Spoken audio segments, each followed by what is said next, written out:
समय आया, एक बार करवा का नाम उस जो पार्वती जी की सहेली थी उसका नाम करवा पड़ गया। करवा पड़कर एक साधारण परिवार में उसका जन्म था। पति के साथ संग में रह रही थी। पति को थोड़ा शरीर में शिथिलता हो गई थी और वो शिथिलता को देखकर पति को लगी प्यास। जब प्यास लगी तो पानी पीने के लिए पति सरोवर के पास गया। जरा ध्यान देना इस कथन। पति गया सरोवर के पास में। कई लोग करवा चौथ की बहुत हंसी उड़ाते हैं, माताओं की बड़ी हंसी उड़ाते हैं। उनसे निवेदन है मेरा, हमारे सनातन धर्म के जितने व्रत हैं, हमारे सनातन धर्म के इस भारत की भूमि से जितने नियम धर्म जितने निकले हैं, जितने व्रत निकले हैं, साधना निकली है, ये साधारण नहीं है। इसलिए बार बार कहते हैं चंदन है इस देश की माटी, तपोभूमि हर ग्राम है, हर बाला देवी की प्रतिमा, बच्चा बच्चा राम है। कोई साधारण नहीं है, कोई अब पार्वती जी की वो सहेली का नाम जन्म लेते लेते लेते लेते एक बार करवा पड़ गया। पति थोड़ा सा शिथिल था, शरीर में थोड़ा रोग हो गया था। पानी पीने के लिए सरोवर पर गया। सरोवर में जैसे पानी पीने के लिए गया, एक मगर ने उस पति का पांव पकड़ लिया। करवा पार्वती जी की सखी थी, जन्म लिया मृत्यु लोक में, नाम करवा पड़ गया। करवा चतुर्थी का व्रत करने से अखंड सौभाग्य हो जाता है। मात्र पार्वती जी की सहेली का व्रत। करवा गई, करवा ने देखा कि मेरे पति का पांव मगर ने पकड़ रखा है और करवा शिव की उपासक थी। करवा शंकर के उपासक और शंकर भगवान से ज्यादा करवा माता पार्वती जी की उपासक थी, क्योंकि पार्वती जी की सहेली थी।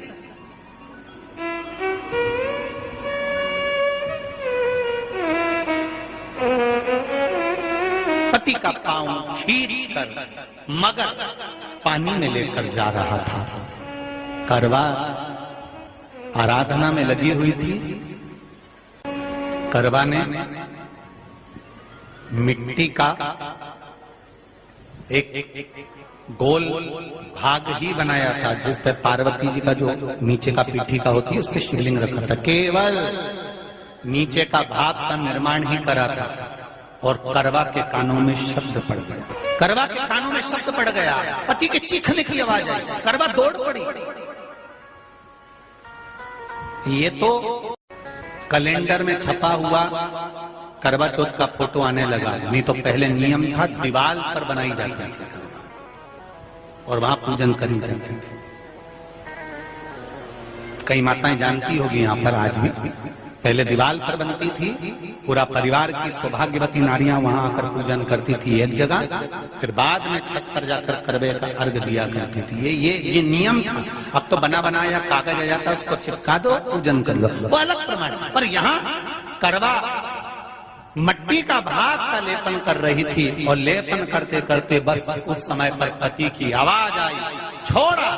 करवा भागी और शिव आराधना में लगी हुई करवा, पार्वती की आराधना में लगी हुई करवा भाग कर गई। पति को देखा तो मगर खींच कर ले जा रहा था। करवा ने अपना चीर फाड़ कर मगर की पूंछ को पकड़कर खींचा। और कितना सात्विकता में बल होगा, जरा विचार करना कि मगर को खींच कर वृक्ष के नीचे ले गई और वृक्ष के नीचे नहीं जा पाई तो वहीं पर घाट के ऊपर घास लगी हुई थी। इसलिए आज भी करवा चौथ के व्रत में आपने देखा होगा कुछ सलाखें, कुछ घास आपको मिल जाती है। उससे एक घास से, मात्र एक घास, एक घास से उसने उस मगर को बांध दिया। मगर हिल नहीं पाया। यम के दूत आ गए इसके पति को मौत के ग्रास ले जाने के लिए। यम के दूत। करवा ने पूछा तुम कौन हो, कैसे आना हुआ? यमदूत कहते हैं तुम्हारे पति का आज अंतिम दिन है, अंतिम समय, अंतिम पल है, ये मरेगा।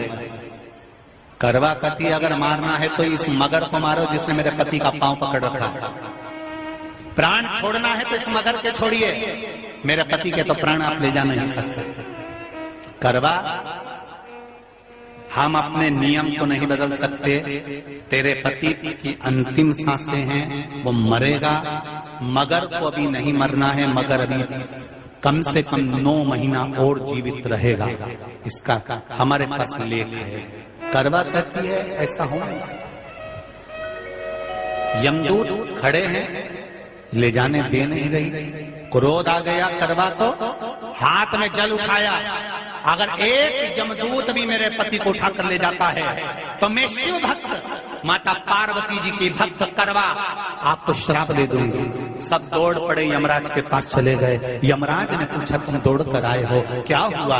यमराज पूछते हैं, दूत कहते हैं वो करवा अपने पति को नहीं लाने दे रही। यमराज वहां कर खड़ा हो जाता है। करवा को समझाया, करवा तेरे पति के प्राण जा चुके हैं, तेरा पति अब मरने वाला है, अंतिम क्षण इसको ले जाने दे, इसका आज आखिरी दिन है। मगर को ले जा पर मेरे पति को नहीं। मान नहीं पाया। यमराज जब क्रोध पर अड़ गया तब करवा को क्रोध आया और क्रोध में आकर जल लेकर करवा ने श्राप देना चाहा यमराज को।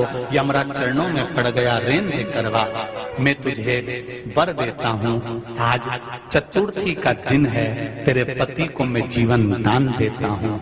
आज के दिन जो तेरे नाम से व्रत धारण करेगा उसका खंड सौभाग्य स्वयं यमराज करेगा। स्वयं ये वो करवा चौथ का व्रत है। इसलिए करवा चौथ के उद्यापन में लिखा है, उसका जब उद्यापन होता है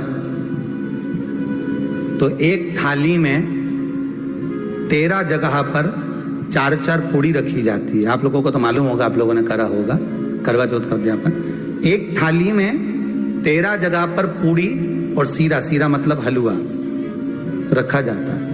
और रखने के बाद में उसके ऊपर एक पत्तल रखकर उस पर सुहाग का वस्त्र, साड़ी, 5 वस्त्र, सुहाग सामग्री सब उस पे रखी जाती है। और रखने के बाद में हाथ में कंकु, चावल, हल्दी लेकर संकल्प लेकर उस थाली पर से घुमाया जाता है। कामना करी जाती है, हे चौथ माता, हे करवा चौथ, हे चतुर्थी मां, मेरे जीवन में मैंने आपका व्रत करा है, मेरे इस व्रत को स्वीकार करना, मेरा सौभाग्य का, मेरा मांग का सिंदूर, मेरी भाल की बिंदी, मेरे हाथ का चूड़ा, मेरी पाँव की बिछोड़ी, इसको अमर करना मां। और जो ये वस्त्र मैं दे रही हूं, इस वस्त्र को मैं जो प्रदान कर रही हूँ चौथ माता, इसको स्वीकार कर कर मेरी भी चुनड़ी को लाल बनाए रखना। तब उस साड़ी को, उस वस्तु को, उस सामग्री को उठाकर घर की वृद्ध सास को, जो घर में सासू होती है, उसको दिया जाता है। सास नहीं हो तो किसी सौभाग्यवती नारी को दिया जाता है। उसके बाद में आप फिर ब्राह्मणों का भोजन कराओ, बड़े प्रेम से बुलाओ और ब्राह्मण ब्राह्मणी का भोजन कराओ। अब आज के जमाने में जो करवा चौथ का उद्यापन होता है, उसमें जब समाज की माताएं उद्यापन करती है तो केवल स्त्री को भोजन करा देती है, पुरुष को नहीं कराती। पर करवा चौथ के उद्यापन में लिखा है कि ब्राह्मण का भोजन होना चाहिए, उसके साथ सौभाग्यवती नारी आए, उसकी पत्नी। पर अपन ने तो सोचा कि चौथ माता का उद्यापन है तो केवल स्त्री को खिला दो, उद्यापन का पूर्ण फल मिल जाएगा। नहीं, उसका सुख नहीं और देने का भी फल है महाराज। करवा चौथ का उद्यापन करो तो भोजन करने उसको बुलाओ जो अपने घर का हो, उसको उद्यापन में नहीं गिनो। अपने घर के लोगों तो वैसे ही भोजन करेंगे, घर का व्यक्ति तो वैसे ही भोजन करेगा ना। पर अपन ने उन्हीं को गिना, ने हमारी बड़ी जीजी के गिन लो, ने छोटी जीजी के गिन लो, ने भांजी के गिन लो, ने उसके गिन लो, ने उसके गिन लो, ने 13-14 ऐसे इकट्ठा कर लिया। ये सब ये अपने इकट्ठे हो गए, ये तो अपने हो गए। ये तो तुम उद्यापन करोगे तो घर में इनको तो जिमाना ही पड़ेगा क्योंकि तुम्हारे रिश्तेदार है। दूसरे को जिमा कर जब हम दान देते हैं, दान उसको लगता है जो दूसरे को दिया गया। कई लोग कहते हैं हमने बहन बेटी के दे दिया, तो बहन बेटी क्या दान लेती है? किस पुराण में लिखा है कि बहन बेटी दान लेती है? हमको वो भी बताना कि बहन बेटी दान लेती है, क्योंकि बेटी तो खुद कन्यादान में जाती है। बेटी का कन्यादान होता है, वस्तु का दान नहीं। बेटी खुद दान में दी जा रही है, कन्यादान में। बेटी कभी दान नहीं लेती महाराज, बहन बेटियां कभी दान नहीं लेंगी। और बहन बेटियों को कह भी देना चाहिए, अगर भाभियों बोले कि हमने जीजी को दान है, दान मान नहीं ले रहे हैं, देना हो तो ठाट से हमारा हक दे रही हो। हम साल भर में आते हैं तो राखी पे साड़ी दे रही हो, ये हमारा हक है, क्योंकि हमारे मकान में रह रही हो, हक दे रही हो, दान नहीं। दान देना है तो पंडित जी के दो, दान देना है तो ब्राह्मण को दो, गौ माता को दो। हम दान नहीं ले रहे, हम अपना हक मांग रहे हैं।